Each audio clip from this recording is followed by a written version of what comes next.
នេះឡើងមកបេះគុយបាទកំពស់ប្រហែលជា30 ម៉ែត្រផ្លែគុយអត់ហ៊ានទម្លាក់ឲ្យខ្លាចធ្លាក់បែកនេះខ្ពស់សលឹមបាទដោយបងប្អូនឃើញក្នុងវីដេអូខាងដើមអញ្ចឹងនេះគឺជាសកម្មភាពជាងទៅបេះគុយយើងជិះទៅគ្នាប្រហែលជា3-4 នាក់ដែរវាកាត់ព្រៃកាត់ចកាគេហើយផ្លូវពិបាកដែរតម្រាំទៅដល់កន្លែងដែលមានគុយគឺម៉ូតូចង់ខ្ទេចហើយត្រង់ទៅបានគុយមើលទៅផ្លូវស្អិតខ្សាច់អាណិតម៉ូតូតែសារចង់ទៅបេះគុយចង់នាំមិត្តភក្តិទៅបេះឲ្យស្គាល់ដើមគុយដើមវាល្មិចបាទនេះសូវឥឡូវយើងមកដល់កន្លែងគុយហើយគុយតែកន្លែងនេះគឺទុំមួយទេបាទអត់តន់ទុំច្រើនទេគុយតែអត់តន់ទុំចៃចាស់ច្រើនតែអ្នករករកព្រៃរករកគុយបាទនេះជាសកម្មភាពយើងដើរមើលឡាយគុយហើយយើងបេះបានអានេះបេះស៊ីវាគ្មានគេຕົកឲ្យបងប្អូនមែន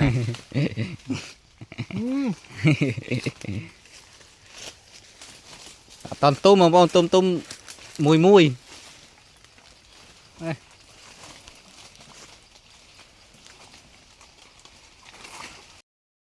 បេះគុយបាទគាត់អានេះគេមិនឡើងតាមដើមទេគេឡើងតាមវល្លិមកទៅមកនេះឡើងមកបេះគុយបាទកំពស់ប្រហែលជា30 ម៉ែត្រផ្លែគុយអត់ហ៊ានទម្លាក់ឲ្យខ្លាចធ្លាក់បែកនេះខ្ពស់សលឹមនេះផ្លែទុំដល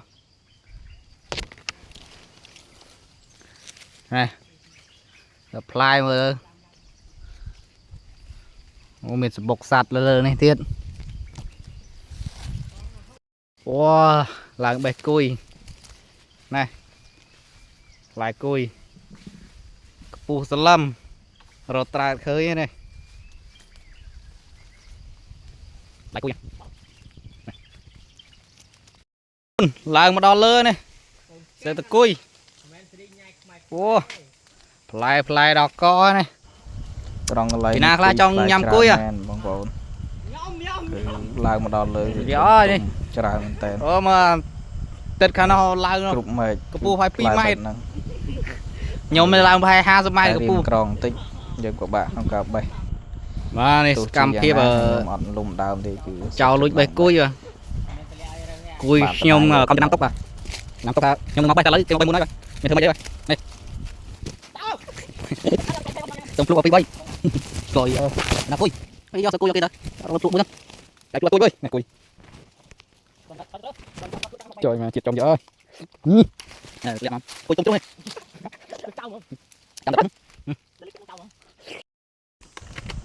នេះយើងចាប់ដើមចែកគុយគ្នាយើងប្រឡេះយកម៉ែឲ្យស្អាតដើម្បីយកដាក់ធុងនឹងបេអូអានេះអញឡាយលើចុងប្រាចាស់បេក្នុងការដាក់ម៉ូតូគុំមកនឹងតាំងវិញគុំមិនចាស់លើតែគេគូណៅកំឡុងទេគេមិនតាប់មិនជួយស៊ីកាត់ចាំគេថាទៅចែកវិញចែកវិញទៅ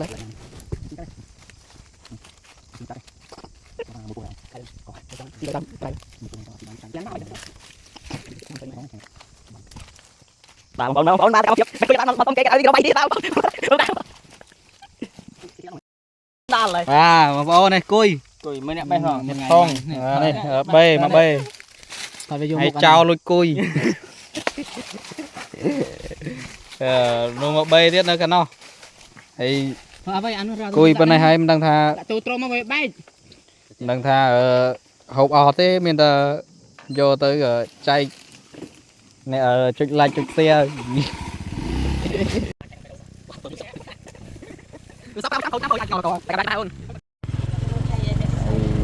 តបពីយើងរៀបចំហើយយើងក៏